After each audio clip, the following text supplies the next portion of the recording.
catch on to God, just how you show me. And in my haste to get to St. Paul's and that incredible pouring rain, I rushed to the car, opened the car door, and my sermon fell out of my hands into a puddle of water to sleep. Which was God's way of saying maybe this wasn't good enough. So I'm going to share something with you. Part of this is the sermon that I originally had written, and part is what I learned last night in my humility. And it's going to involve a little study of the scriptures, and it's going to involve a little bit of who we are and why we're here. Take out that insert with those readings, and Sam, I'm going to put you on hold again. I want you to stand up for a second, because I think you have a slow voice. I want you to at least hear your slow voice. Look at the first reading. I want you to remember something, okay? Punctuation is an invention of the modern world. The original scriptures have no punctuation. Matter of fact, Greek and Hebrew was written without even a break between the words. It's just lines. You have to lines, you have to lines, you have to lines. You have to know where the words end. Okay? No such things as periods, commas, exclamation points, quotation marks, none of that. That all comes in our modern era. All right? Look at the part where you started saying the voice cries in the wilderness. Would you just start there, the line before it? Read it again, like you read this morning. In the wilderness? The line right before that, the sentence before it. And everyone pay attention. Okay, a voice cries out. In the wilderness, prepare the way of the Lord. Make straight in the desert a highway for our God. Thank you. Perfect. Did you all hear it? Did you all read it? Yeah. All right. Jim Henry, would you do me a favor? Pretend to be me. Okay? Would you read the gospel? Just start it again.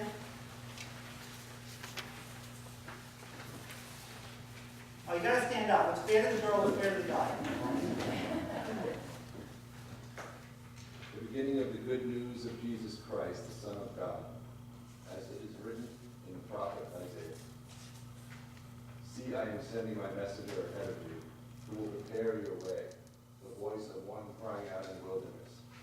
Prepare the way of the Lord, make his path straight. That's it. Do you see the difference? Did you hear the difference?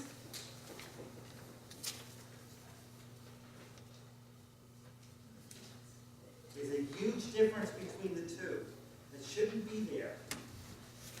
Editors made the difference, not the text. Isaiah says, in the wilderness a voice cries out, prepare the way of the Lord. Where's the comma? Look at the two. It's not the same. Can you see the difference? Somebody who gets it, show me. Tell me. Stephen King, you're shaking your head yes. That's a mistake. In the first reading, it's in the wilderness, prepare the way of the Lord. There's no punctuation whatsoever. Right, and in second. And in the gospel, there's A voice. Go ahead. Yeah, it's the voice crying, the voice of one crying out in the wilderness, colon. Prepare the way of the Lord. A voice cries out, in the wilderness prepare the way of the Lord, or a voice cries out, in the wilderness prepare the way of the Lord. It's not the same. And there's a reason it's not. It should be the same, but it's not. John is reflecting Isaiah. John knows exactly what he's saying. Okay? The season of Advent is not only about preparation. It's not only about doing what is right. It's about preparing ourselves, and it means being in a different place. Where do the people go to meet John? They go out to the wilderness to meet him. A voice cries out, in the wilderness prepare a place. The spiritual journey has to start in the wilderness. What's out in the wilderness, by very definition? Nothing. Okay? What is John? He survives on the barest of clothes. He purposely, symbolically dresses himself like Elijah the prophet. Because he wants people to make the connection, to connect the dots, okay? How does he survive? He eats bugs, because there ain't anything else out there except stuff like that. Locusts and wild honey is a nice way of saying bugs. Okay? Think about it. Advent, to quote my dear friend Brother Rick, is not Christmas time. Advent's a time of preparation. And what preparation is about is not so much what we do, but about acknowledging what God has done for us. And the way to acknowledge what God has done for us is sometimes you have to journey out to where there isn't so much stuff and jettison the stuff that's keeping you from hearing God's voice. Sometimes you have to go out into the wilderness for for the silence. The great thing about the desert is that it's so quiet. It's dark. No electricity. No towns around. The only light is by starlight. It's incredibly hot during the day. It's incredibly cold at night. You Boy Scout types, you've been out there. You know that, okay? You're not in the desert wilderness, but you've been out camping where you know you have nothing but what you live on off the land. You've done that. John is a reminder that in order to point to Christ, you first have to make room for him. So here's the question, all of you.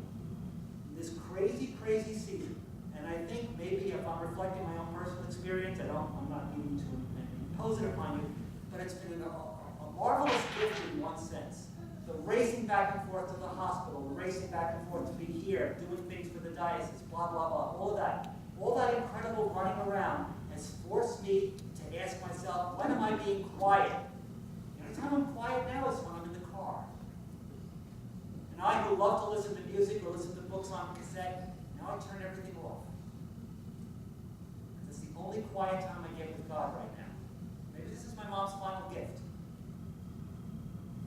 Where do you need the quiet? Where do you need to be prepared? What do you need to jettison? What stuff do you have to get rid of so you can hear better and see better?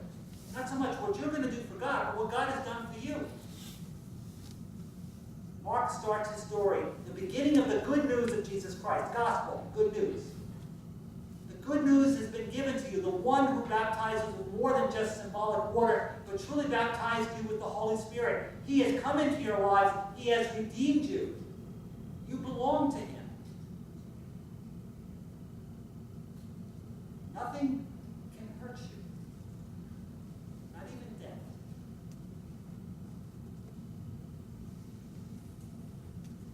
Good news. So prepare. Are you ready to go out into the wilderness? Are you ready to take some time to spend that time with the Lord?